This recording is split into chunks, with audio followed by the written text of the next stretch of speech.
What's going on, everybody? It's Jerome Reid here, and what a way to close out season 3 of Influencers Impact because I am joined today by Stephen Brewster. Stephen is a creative leader. He worked in the music industry for years, finding artists, developing albums, and even leading marketing teams. He then moved into church leadership, serving not just only as a lead over creatives, but also on the executive team of multiple mega churches across the United States. Stephen, I'm so excited. Thank you so much for being a guest on the show today. Oh my gosh, man, I'm stoked. And you made it sound like I did a lot more than I really do. I kind of just chill most of the time. So That's watch YouTube amazing. videos as much as I can. So no, man, thanks. I'm excited to get to hang today for sure. Yeah, it's going to be good. The first question, Stephen, I'll ask for the people who might not know you, what does a day in the life of Stephen look like? Oh my gosh. Well, that's a complicated question. That'd probably be the hardest question you asked me today. Really what I do is there's two things that I do in the day to day. One is I coach churches on church creatives, church leaders, organizational, like helping them through creative stuff, organizational stuff. So half of my business is coaching churches. And then the other half of my business is helping churches release worship music. And so I work with several churches all over the country and help them release their music. As you said in the very kind intro, my background was I was an executive in the music business and executive in the church. And so I have a unique lens that maybe not everybody has that does the music business side. So I work predominantly exclusively with churches in helping them release their music. And I believe that every church should release music.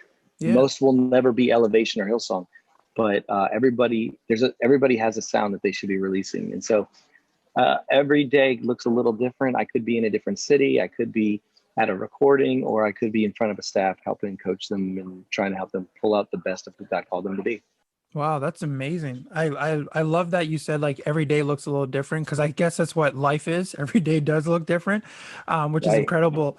But Stephen, where did this passion for like creativity and wanting to help other churches, where did that start in your life? Yeah. So the creativity side, I just from a young age, I remember just loving creative stuff like Hmm. music.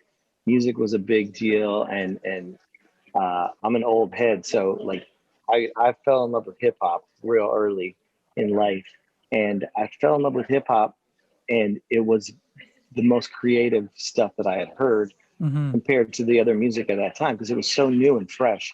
I mean, I wasn't like Africa Mambata early, but I wasn't too far after that, Yeah, you know. yeah. And so I just fell in love with that early, and drawing and the truth is that creativity at its most basic simplistic level is an idea or a solution to a problem. Wow. And so I fell in love with ideas and curiosity really early in life, and that's where the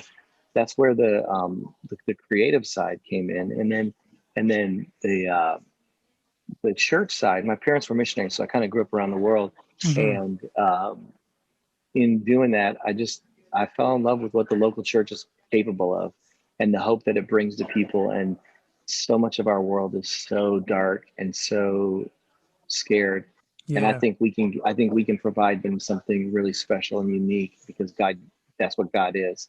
He's Hmm. something special and unique and different, and he can bring some peace to those areas. So early on, I started combining those two things, and it seems to have worked out so far. So That's amazing. And I love what you said with the aspect of creativity, and it's finding, a solution to a problem. And one of the things that I started saying to our young adults, because we called our young adults creative YA, and I really believed God laid on my heart that we were created to create. And then I went on your website, and this was many months ago. I went on your website, and this is what it actually says. It says, God designed you to create. It was his plan for you to solve problems, develop concepts, and make an impact through your life. But why do you think sometimes leaders struggle with understanding that what they have to offer is more than enough? great question. I think we struggle with that because it takes faith to believe that. Mm, And the truth is that, and I love that you called your ministry Creative YA. yeah. God called everyone to be creative. Hmm. Like the fifth word in the Bible is create. It's the first time we see the true essence of God's character. And he could have That's shown good. us anything. He's capable Yeah. of showing us anything. But the first thing he chose to show us was that he created the heavens and earth. In the Hmm. very first sentence, he tells us what he does is create, right? And so Yeah. if he creates, and then a little bit later in Genesis, you read that we were created in his image. So if the very first thing he chose to show us was that he was creative, we have a responsibility to be creative. But what That's happens in amazing. life is over the course of life, the world and society and systems and organizations try to program out of us creativity. Hmm. We're told that it's not viable. We're told that it's not profitable. We're told that it's not important. We're told that it's whimsical or weird or crazy or ridiculous. And slowly we start to drift towards safety and drift away from courage. Hmm. And as we drift towards safety and away from courage, we lose our creativity, we lose our curiosity. And so that's why it's so important every time I get the chance to simplify creativity for people to an idea or a solution. Because Yeah. no matter who you are, you've had an idea or you've solved a problem, Yeah. That's true. right? And so you've been creative. So whether you're an accountant, whether you're a contractor, whether you're a creative director, you were called to be creative. And I think Hmm. that a lot of times we lose we forget maybe that we were called to be creative. And when you have creativity as an engine in your decision making matrix, um, it changes how you can solve problems and navigate the world. And so Yeah. I think that's why. Yeah. That's amazing.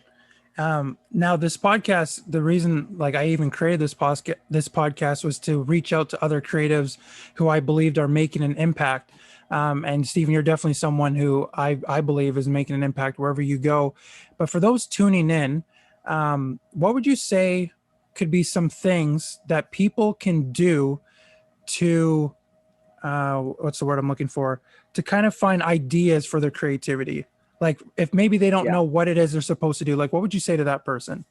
Yeah. So it's such a good question.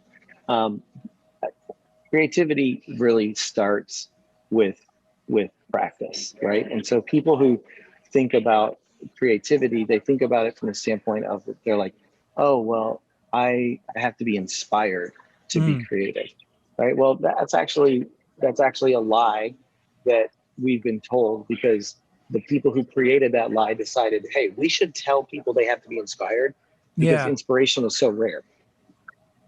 All of us would love to sit in really bougie coffee shops listening to music that we don't even know but pretend that we do, drinking overpriced coffees that we don't even Facts. like, right? And then be like, oh, I'm gonna have like this epiphany moment where all of my ideas are gonna come to me. Yeah. um, well, that's just not true. Like that doesn't happen for most people. It doesn't happen for me for sure. If it happens for you, I'm jealous. I need you to share with me how this happens. But um, there's I think that creativity is a lot more muscle than it is magic, right? Yeah, So that's good. if you want to enhance your creativity, you got to do the exercises that it takes to be creative. That's right. So the very first one is to stay alert. You got to be always looking for something unique and inspiring around you. And that could be a little kid walking through the airport, just Hmm. completely free. It could be a painting. It could be a song that you hear. It could be a lyric. It could be, um, there's inspiration everywhere, but most of the time we're not paying attention. Not Yeah. only are we not paying attention, we're not paying attention and we're not keeping our antenna up to find it. So I have a friend, um, and he writes songs. I live in Nashville, so everybody writes songs. Most of them are baristas, but he writes songs, and his songs are songs people sing. And we're at lunch one day, and his daughter says something. He's like, "Ooh, that's a good song lyric." A Mm, couple minutes later, his son says something. He's like, "Man, that's a great song title." And this happened a few times. So that night, I asked him, like, "Tell me about that moment." And he's like, "Man." He's like, my job is to always have my antenna up, looking for yeah. those next creative moments. And I was really convicted. I wonder how many times as creative leaders and church leaders, we've allowed great God ideas to pass us by just because we didn't have our antenna up, Yeah. Wow. It's true. right? And so as a leader, the very first thing that you need to do is always be in a posture of receiving from God. Hmm. God, what's happening around me? How am I aware enough And the truth is, most of us are into our phones so much Yeah. that we're not paying attention to what's happening around us, right? So Yeah. how do I stay aware? Then once you're staying aware, you have a responsibility to write down every idea that you have. So the Mm-hmm. second exercise I would tell you to do is to write down every idea that you have. And That's good. a lot of us have probably had a really great idea once or twice in our life, and we're like, this idea is so good, I will never forget it. Mm-hmm. And then like 30 minutes later, you're like, what was that idea again? Yeah. Yeah. It's true. You know what that is? That's poor stewardship of what God just gave you, Yeah. right? Wow. And so if God was like, I'm going to give you $1,000,000, we would do whatever he said to make sure we collected that $1,000,000. Yeah. Or what Yeah. if he's given us $1,000,000 idea and we're just not being a good enough steward of that idea to do what it takes to capture it in that moment, you know? Mm-hmm. And then the third thing that I would say, and these are the three basic exercises. There's probably 15 more that I could give you, but I'll give you just these three to get you started. Yeah. So the first one is to stay alert. The second one is to write down every idea. And then the third one is to collect like a scrapbooker. And so I want you to always be collecting things that inspire you. If you see something that's cool, take a picture of it. If you see a video that's cool, save the link. If you hear a song that you like, ask Siri to tell you what the song is and save it into a file. Collect, collect, collect, collect, collect. Because what most of us think is that creativity is a switch. And our boss or our pastor or our ministry leader is going to walk up to us one day and say, hey, I need a great idea about this, go. And we're supposed to flip a switch and be our most creative. Well, very rarely can you actually do that and it'd be good.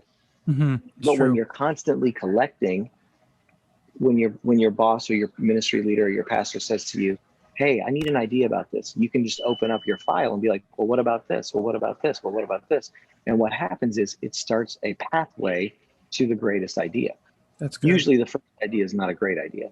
Yes, that's right. But the first idea is the inspiration to get us to the great idea. And by the end of that conversation, your pastor is going to be like, oh my gosh, Jerome is a freaking creative genius. We cannot do this ministry without him. Never let that guy quit or get fired. Right. And here's the truth. You are a genius, but you're a genius because you did your work in advance to be ready for the moment. You didn't just expect to flip the switch. Right. I like that. So those are three things that I think anyone can do anywhere that they are to become a little bit more creative. And I love that you shared all that, because as you were giving the steps, I started thinking of moments where I like missed my mark on that. Because I, like, for example, there was a time where I was trying to write my sermon and I was just getting really flustered doing it in the office. I'm like, well, let me go to a coffee shop and this is where I'm going to get my inspiration. And I go to the coffee shop, I get my coffee and I'm starting writing. And I realized I was more distracted than ever.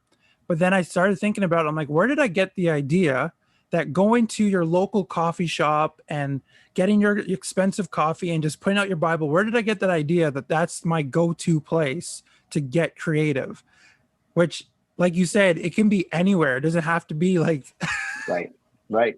And for some people, they need that energy. They need the ambiance and the sound and the environment. Because environments matter. Like the more creative your environment is, the more creative you're going to be.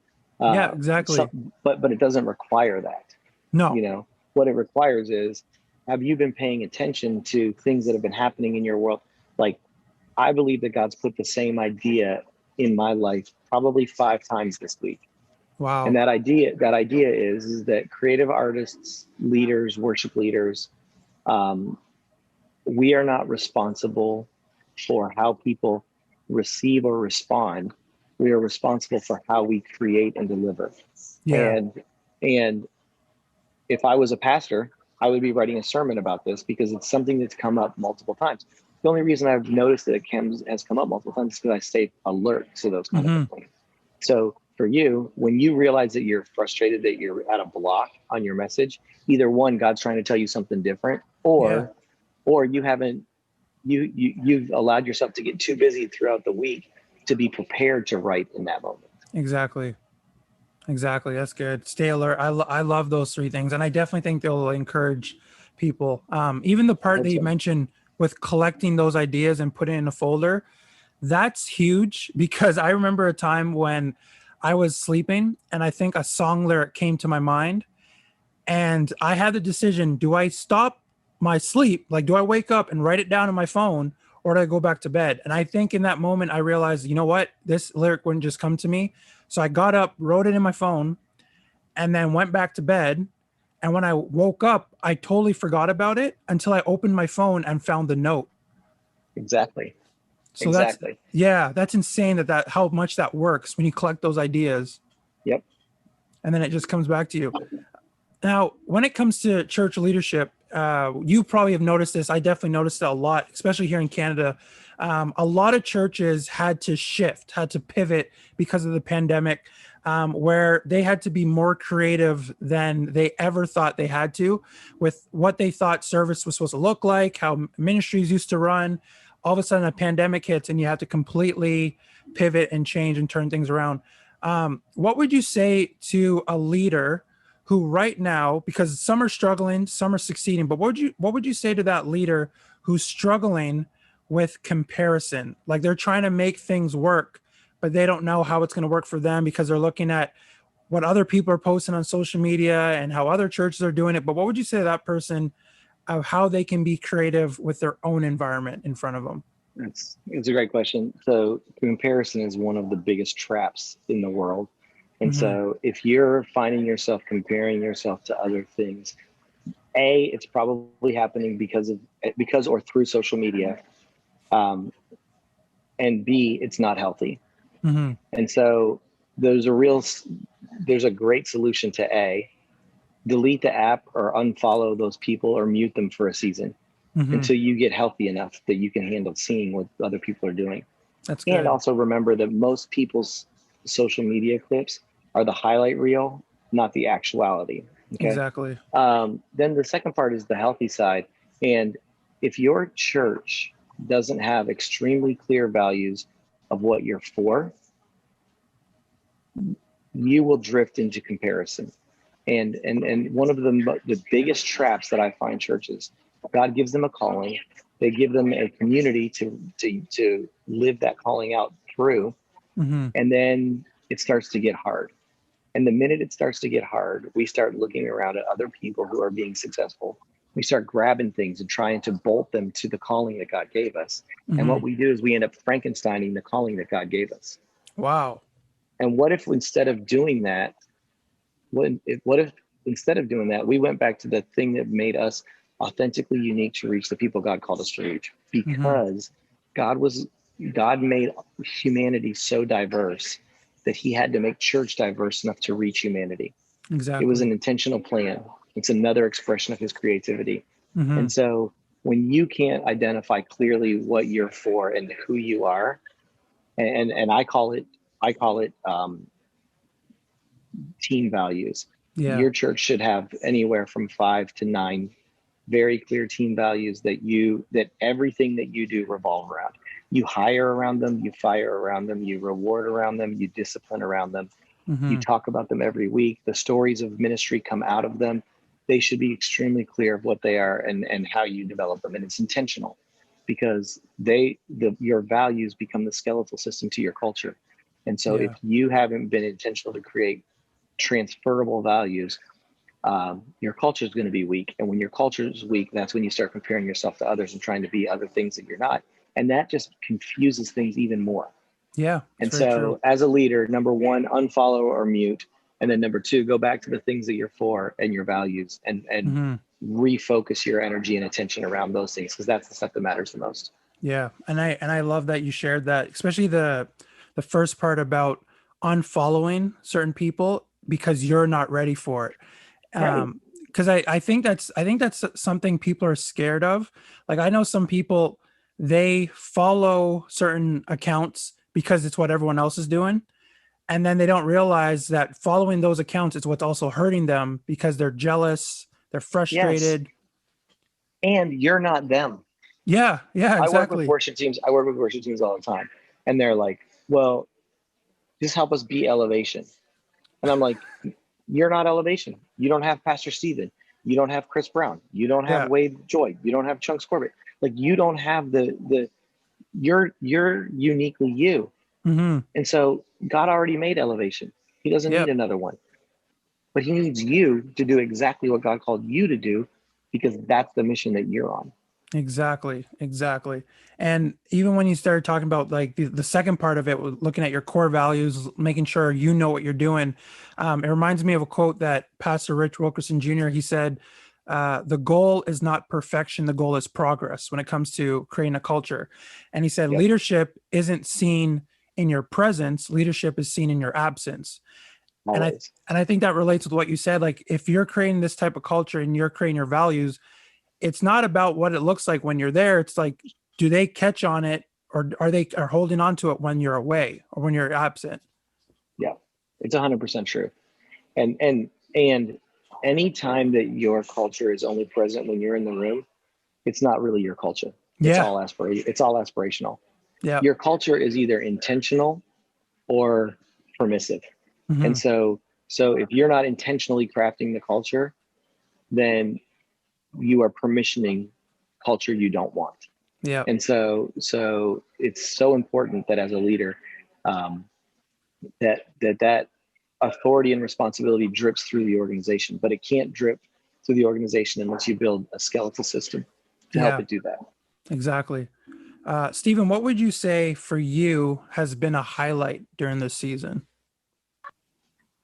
Oh man, well, my son graduated from high school, so Ah, that's that was amazing. a huge highlight. And our family is my son is adopted, and um, we were told we couldn't have kids, and we have four now, Oh, three praise natural, God. and one that was truly a gift from heaven. Hmm.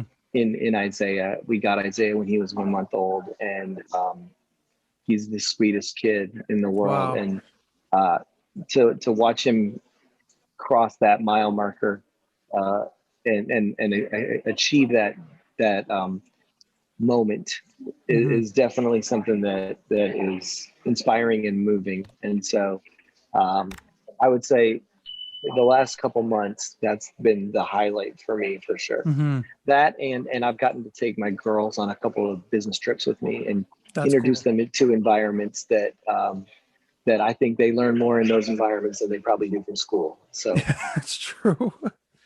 It's probably not a bad thing, but it's good to explore and show them a little bit more than this own box that they're in. They got to see that the world's so yeah, much more than that. totally, totally. And God's been so kind to give me some opportunities to be around some pretty amazing ministries and environments and cultures. So Hmm. I want them exposed to that as well. Yeah, exactly. Now, when this episode airs, obviously I'm going to post because we're doing video via YouTube, the podcast via, all those streams where people can get their podcast. But I want to put your social in the description. And the reason why is you have some content on your Instagram that I absolutely love. And there's a specific post, I think you posted it maybe a few months ago, that I have saved and I currently look at from time to time. And the cat or the graphic on the post, this is what it said. It said leaders plus creatives, and we kind of talked about this already, use information to inform ideas, but never to imitate or duplicate them. And, again, we talked about it earlier, but I find that that statement is so profound. And it's a statement that people actually probably need to go to often to realize the information that you absorb, you need to take it just as ideas, not a way of imitating. If you can, could you elaborate a little bit more on that statement, maybe for the people that don't fully understand or grasp how important it is? Yeah, well, anytime that you allow inspiration to shift from information to into imitating something, what Hmm. you've done is you've actually sacrificed the thing that makes you unique. And so best practices are amazing. Yeah. We should be learning as a leader, you should be learning something new every day. If you're not learning something new every day, you're not growing. And Yeah. so we should always be looking for best practices. We should never let best practices become imitations. We should let them inform our innovations. And Hmm. so if you are going to do the thing that God called you to do, you have to have such clarity on that that every time you learn something from someone else, it builds on that. Yeah. It doesn't build away from it. That's good. Okay. And so as a leader, your responsibility is to make sure that you are creating environments where when you see things, in when you see things that inspire you, they start to inform you. You don't just take them and copy them. And Mm-hmm. anytime you catch yourself copying something else that somebody does, you're starting to Frankenstein up your calling a little bit, and Yeah. it's unhealthy. Use your best practices to be your best. Yeah, that's good. And I like that you shared that aspect of it, because I've heard, when it comes to creating social content, I've actually heard some leaders say, "Hey, if you like a post that someone created, copy it and post it." And the reason for that, they were talking about how it'll spark some engagement. And then when I thought it through, I'm like, but that's just going to make me fake. Like, if at the end Yeah, of the day, that's not you. no, yeah. If at the end of the day I see Stephen post something phenomenal, if I want to share it, I'll share it. But I'm not going to copy everything you posted, make it seem like it's my own. And then when people want to ask me the deep, questions and they want to spark conversation that they should be getting from you, I'm going to fabricate like some false advertisement of who you are without them going to you. Right. Or you are stealing. Yeah. Like, and the Bible's pretty clear on what happens when you steal. Like, Hmm. people in the Bible who stole stuff died. And Yeah. so there's not an Instagram post in the world worth my life. And so I'm I would rather make really crappy stuff that is my own Hmm. than create a world that is a facade of other dope stuff that I Yeah. can't that I at the end of the day I know it's not mine, Yeah. Yeah. right? And Exactly. so then you know you're a fake, and Hmm. God called us to be like God called us to be so free. And anytime that you're trying to hide something, anytime there's a secret, it's probably unhealthy. And Hmm. um, so don't put yourself into the position where you're forced to compromise the uniqueness of who God called you to be. Yeah. Spend time Exactly. digging deep into yourself to find out who you are. Yeah. That's right. That's right. Now, Stephen, for you during this season, obviously we've had so much things going on in the world, but how has your relationship with God grown through this pandemic? Like, what are some things that you've done to stay on track with what God has called you to be? Yeah, that's a really great question. I don't think anyone's asked me that question before, but um, I feel like I've had to really wrestle with some identity things through this Hmm. season, and had to be willing to lay some stuff down and put some things away that probably were my too much of my identity were attached to Hmm. in this season. And I've really had to wrestle with God through this, and I feel like I'm in a better place now for it, where That's good. I have more clarity on. And it comes back to that comment that I mentioned a little earlier of I'm not responsible for the response or the reaction. I'm responsible for the creation and the delivery. And Hmm. so I've had to get to a place where that's a truth in my life, not just a saying in my life. Hmm.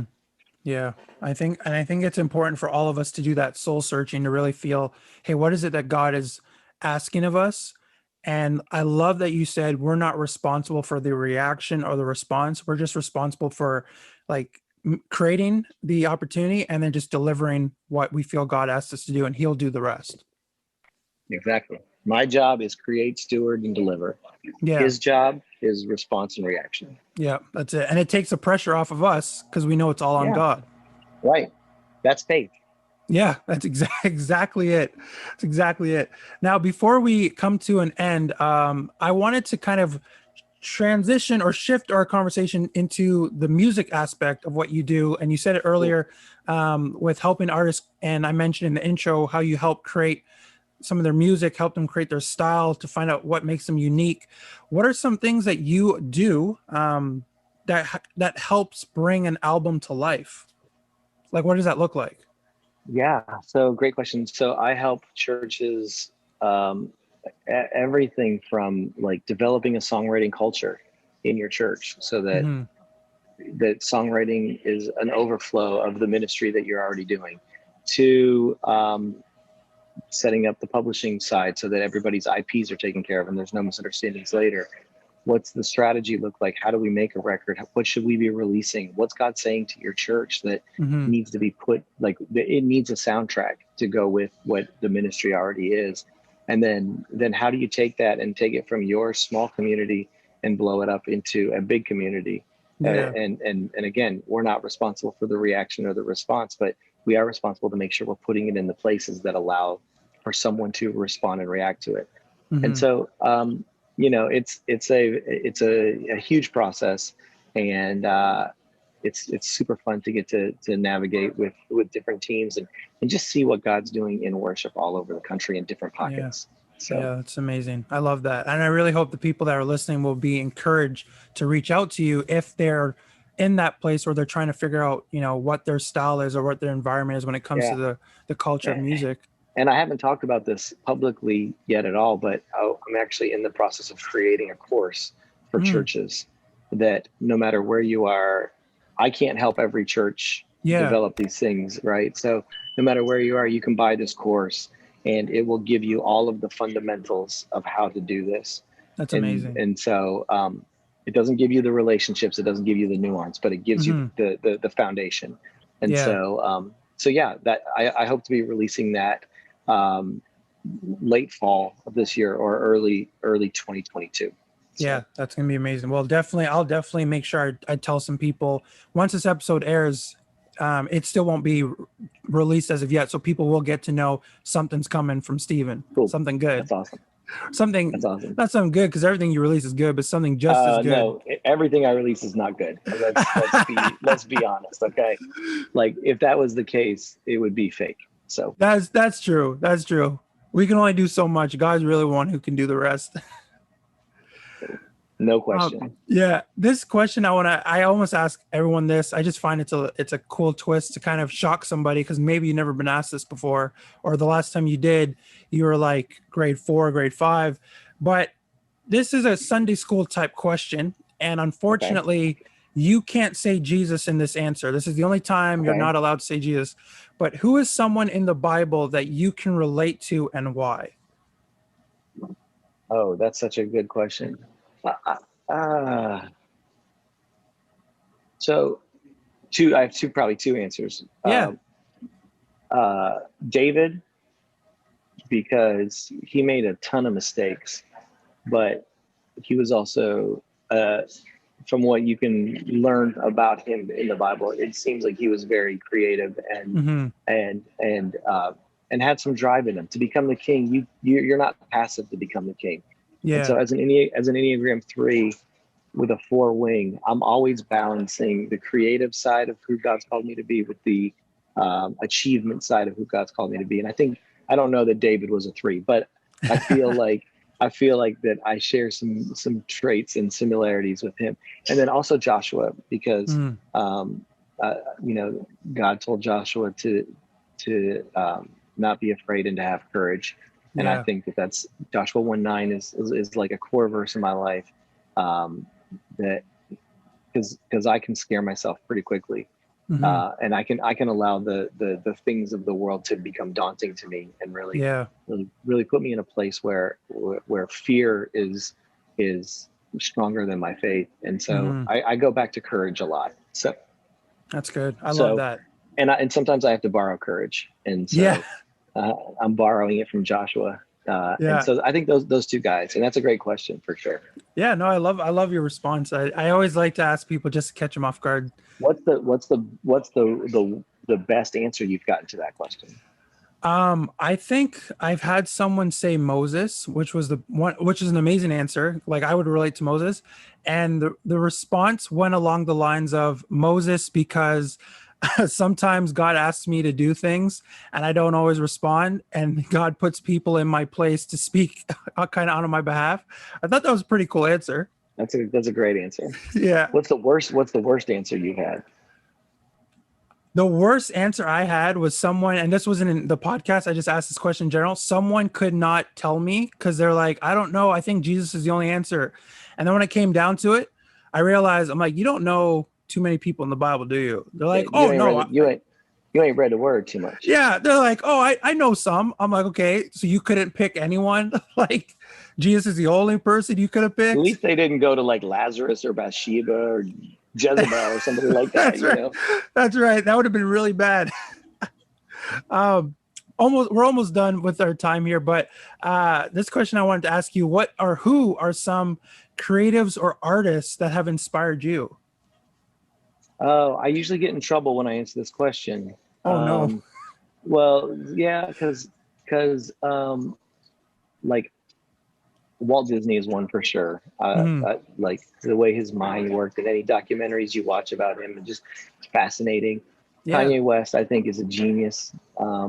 it's true. Prince, Prince was for me. Prince was was somebody that's amazing. Like I said, I love hip hop music, so Hmm. like when I hear a lyricist like Lil Wayne or Eminem or Jay-Z, I'm just inspired by how they Yeah, put thoughts together, yeah. and they take these different things and formulate them, and it blows me away. And so Hmm. I like Basquiat. I like Andy Warhol is a favorite forever. Yeah, Um, you know, but again, a lot of these people maybe lacked the character or the relationship with Christ that right. that I think is obviously very important to have. So that's why I get in trouble a little bit, because my palate's probably a little off the radar. So Honestly, it's totally okay. Like you're in good company because I'm similar. Like I know the character side, which is important to have, but then when I look at the artists and the way their mind works, that they can put lyrics together like that, I'm like, okay, there's yeah, something there. Like, there's no reason if their music wasn't good, they wouldn't be those artists that they are today. right, right. And painting pictures. I mean, and I could, you know, I could create a whole list on the hip hop side, just like of different people that do it in different ways. Hmm. And just like Rakim, the way he revolutionized hip hop, and then Yeah, Andre 3000, and the way he tells a story. It's just crazy. yeah, it really is. Um, Now this is my last question, or second last question, I guess. And obviously, it's the year 2021, and as you know, technology has advanced so much than it did, in the 90s. It's always growing, it's always moving. But Stephen, how important is it for the people that don't know, for the leaders and creatives? How important is it for them to continue to learn and grow? Oh my gosh, it's vital. I mean, like I don't know where this quote came from, but someone at some point said innovate or die. And I Mm, think it's true. Like if you're not continue like you look at creation, right? And God's design of creation, and how creation has evolved hmm. from the day that Adam and Eve started walking together in the garden to where we are today. Yeah. If you can't if there is not clarity of what it requires. Imagine if we were all still wearing leaves and grunting at each other, Yeah. and you know, like that's just silly. And so someone's going to innovate. Hmm. And if we are tapped into the ultimate source of creativity, which is the Holy Spirit, we should be leading innovation. Yeah, And that's right. we should be the most innovative people in the world. We should be the most creative community. And if you look back over history, Yeah. the church led in innovation and in technology and um, in art. And that's why I love like the YouVersion app. The fact Hmm. that Life Church team has created this tool that almost a half a billion people have on their phone, and Yeah, it's incredible. it's incredible, right? It's incredible. And so I'm excited for more of that to happen, and I'm Hmm. excited for us to get out of our own way a little bit. Yeah. Let's break off some of these rules. Let's put the religion away, and Hmm. let's go build the kingdom. Yeah, man, that's the way to do it. This last question is one that I know a lot of people have a hard time answering, being vulnerable, but I think you're the man who has no issue just being open and honest. What would you say has been one of the hardest things that you have to deal with as a creative? Well, I mean that there's probably 20. We could probably do an entire podcast on all of We those, probably could. but but the number one for me is identity being trapped to creation. Mm-hmm. And so way, way, way too often do I find my value in how people respond to my ideas Yeah. more than who God's created me to be. Yeah, And that's so true. I'm a firm believer that God cares a whole lot more about who we're becoming than what we're creating. Yeah. And the minute that we fall into the trap of thinking our creation is our identity, we've we've we have changed the focus Mm-hmm. of what we're doing and why we're doing it. And so, but I do that all the time. Like Yeah. it's definitely the trap that I fall into the most. Um, and then as a 3 on the Enneagram too, I often battle manipulation and trying to manipulate to get the thing that I want to accomplish. And Mm-hmm. so I would say those two things are the top two as a creative. Misplaced identity, and Yeah. then maybe a little too much motive behind what I want to accomplish. Yeah. And I think the crazy thing is it's totally a God thing that what you just shared is very similar to me. Because early on, I felt like based on what people told me, that was who I was. And it wasn't until I had to realize, okay, it's great that people can speak into your life, but what is God saying to me? And then when I had these ideas, I would bring it out and people would be like, that's great, but no one's done that before. I don't think it's going to work. And I wouldn't clue in what they said. I would just go, oh, yeah, you're right. It's not going to work. No one's never done it before, until God would wake me up and would kind of remind me, hey, think about what they said. It's never been done before. So why can't you be the one to start it? Or at least Yeah. try or attempt? Yeah. Yeah. I think I mean, you're exactly right. Like God has so much more for us Mm-hmm. than God has so much more for us than we give him credit for. Yeah, it's And true. if we would just let him be God Mm-hmm. and we would just be his kids, like I have so much more for my kids than they could accomplish for themselves. Yeah. And when they handle their responsibilities of honoring their parents and stewarding their responsibilities, then I open up the treasure chest to Mm-hmm. them. And our faith isn't works based by any means, but God has so much more for you than you're dreaming about. And Yeah. and and his dreams for you are so much bigger than your dreams for yourself. And so sometimes we just gotta like stop striving and start living in the unforced rhythms of grace that Matthew talks Mm-hmm. about. Yeah, that's amazing. Well, Stephen, I know this conversation was a blessing to me, and I can only imagine how much of a blessing it will be to the listeners and for everyone that's going to be watching this as well. So I just want to thank you so much for your time and thank you for being a guest on the show. It's been truly an honor to have this conversation with you. Oh, the honor is mine, Jerome. Thank you for having me. Thank you for sharing your audience with me and just being willing to allow me to pontificate for a few moments Yeah, yeah. into your space. It's totally a pleasure that I don't take for granted. That's really awesome. Well, I hope that you enjoy the rest of your day, and I'm sure we'll come across paths at some point in this life.